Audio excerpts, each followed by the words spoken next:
What's going on, everybody? Welcome back. Today we're going to be talking about improvements that we really need to see within Heroes of Middle-earth. There's some issues going on with the game in terms of the economy, some other issues, and I've heard from quite a few people who are unhappy with the state of the game or have just overall just quit because they're already running into issues and they're just not having a good time. So we're going to kind of talk about that in this video. A little different from everything else we've done so far, but if at any point you guys think that I'm missing something, I'm not bringing up something, or you agree with me, make sure to drop that down in the comment section. If you do like the video, make sure to hit that like button as well. And let's just dive into the issues that we're having with this game.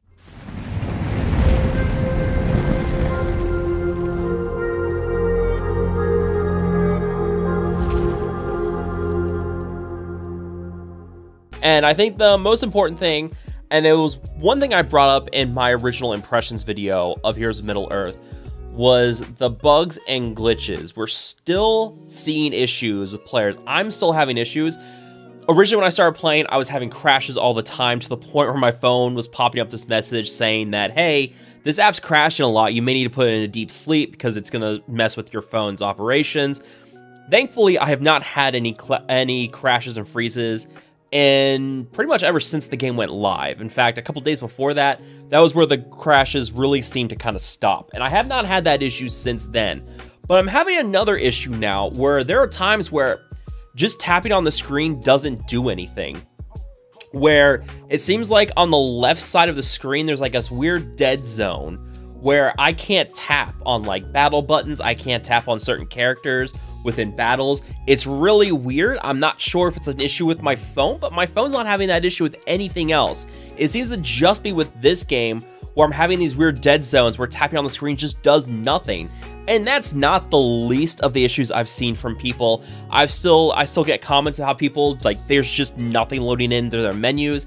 These icons are just white squares. This quest thing is like this weird pixelated icon that, like, it's a mess. There's still weird glitches. You know, iOS, I think iOS is having an issue that first couple of days after the worldwide where people weren't able to load in, things are missing.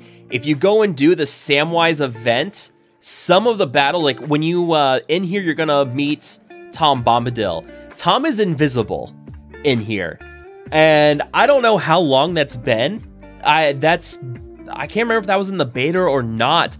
But when Kara's talking to Tom Bombadil in the story missions, Tom's just not there. Tom's invisible for me. I have no idea what Tom looks like. Maybe Tom's a ghost. Maybe that's the big plot, was that he's been a ghost the whole time. I don't know. But there's still performance issues. And this was something that I brought up originally. I was like, I wasn't quite sure if this game was ready for launch.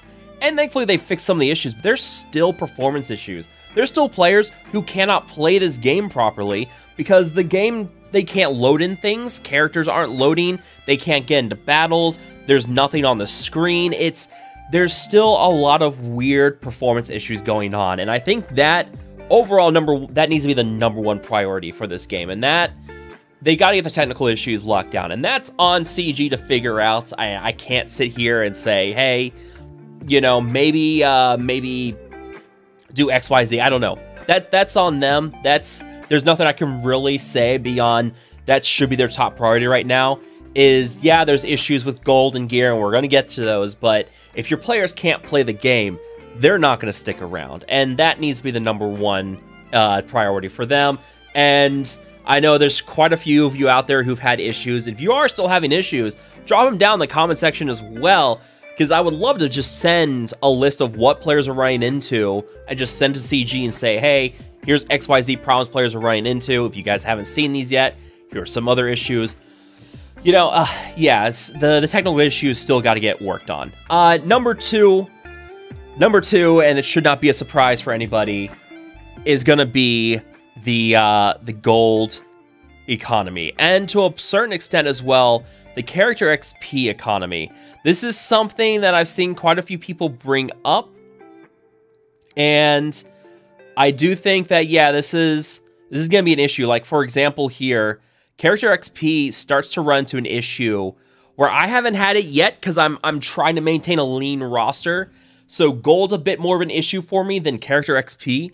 But if you're constantly like promoting a whole bunch of characters, if you're really trying to expand, just level up characters, you're gonna run into XP problems really quickly. So let's take, for example, Mary here.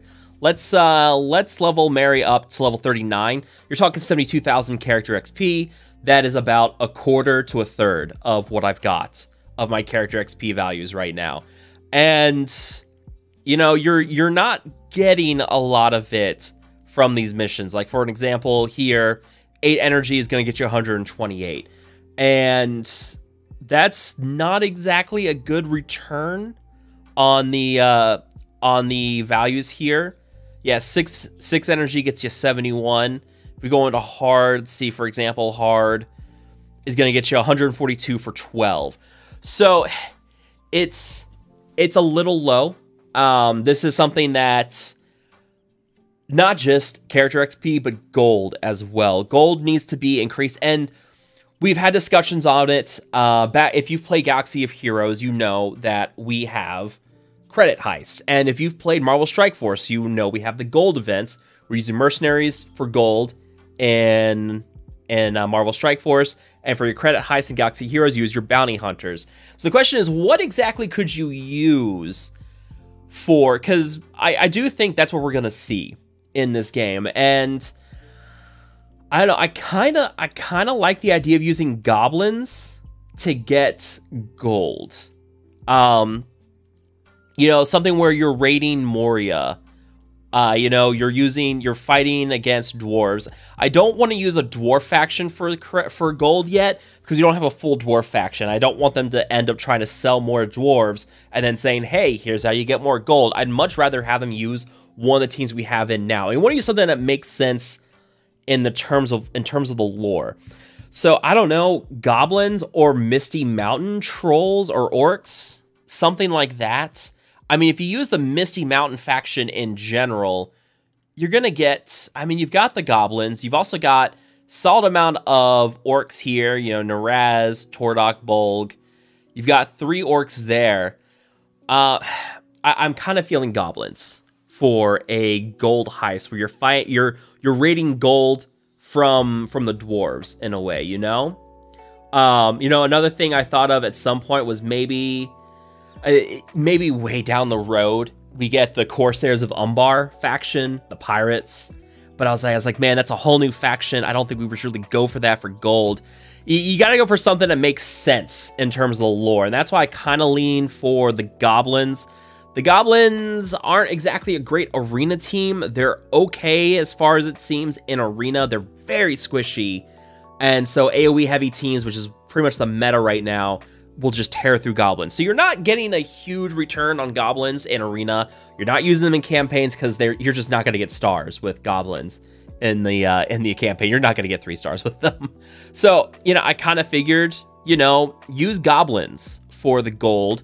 And in terms of the character XP, you know, I was kind of thinking, oh man, not Road to Rivendell. Like that's one that's a little less like solid. Like, are you gonna have something like there's no real like lore I can think of for like a character XP event.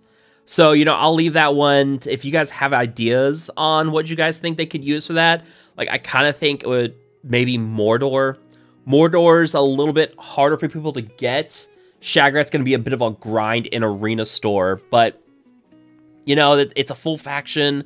Everybody seems to be going for Rohan or Misty Mountain Orcs, or really they're not touching Haradrim or Dunland, which is fine because those 2 factions suck. Though Haradrim is supposed to be the first legendary team, which we will talk about at some point. But I mean, I don't know. It's hard to think of any like appropriate lore appropriate team for some event with character XP. I'd love to know what you guys think of that. But finally, the other thing we need to talk about is gonna be the gear crystals, and this is something we've also seen done in Marvel Strike Force, where you have your basically in this game you have your shadow and light crystals, and these are gonna be a bit of a gear wall.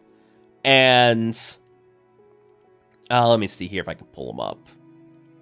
Yeah, these shadow crystals and the light crystals, they can be a bit of a pain to farm. Yeah, let's see, not a return on that. Let's see if I get some more luck here. Let's see, I got one there.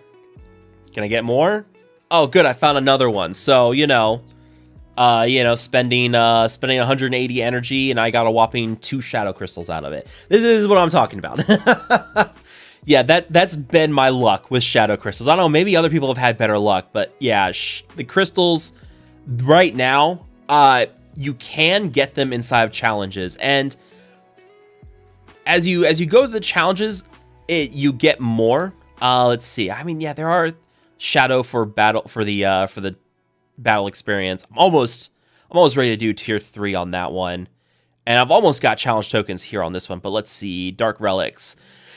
Yeah, this is where things get a little crazy. I mean, eventually, once you get up to tier 5, which is level 50, 3 stars in the previous tier, that's a lot of levels, and that's where probably the character XP and gold walls will come into play. But once you get to tier 5, you get 12 per day, which pretty much means you can get 1, maybe 1.5, maybe 2 gear pieces, depending on what gear tier you're at.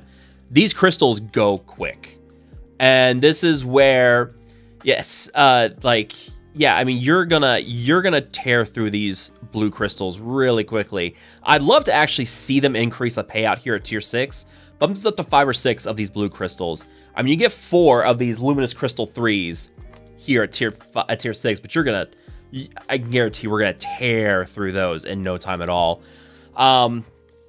This is where I think maybe we see more blue payout here, but also, start giving us events like we have the Catalyst Hunt and Marvel Strike Force, where catalysts are like the crystals in this game, and that everybody needs them, and they're kind of a gear wall. But we also have events once a month that pay out a significant amount of those, and those are really helpful. It helps loosen the gear wall a little bit. It doesn't completely solve the gear issue, but we're not talking like you're not going to get CG or any mobile game developer to completely solve these. What we're asking more is a loosening of the walls, and that's what I'm really, really hoping for in these events, and that's what I'm hoping we see from CG here soon, and that we get a loosening of those walls, we get more access to them. And I think I was talking to some people who play back in the beta. You actually used to be able to buy gold with gems, and I don't want to necessarily see that again, but I think what happened is they took away that ability to buy gold with your premium currency of gems, and then they just never brought anything in to help kind of counter that. So I know they're aware of the gold issue, and I know they're working on something for it. I don't know what it is. Hopefully it is a gold event. And, back to gear, people have talked about the raids, but the guess is the raid is like 2 to 3 months out. That's way, way too far away. If you're telling people they have to wait 2 to 3 months for the gear issues to be resolved, you're going to lose your player base. I don't think players are going to stick around for that. So we've got to see something before the raids in terms of improving the gear in some way. And we'll see. Maybe our worries are overblown. I doubt they are, but maybe things aren't as bad as we think they are.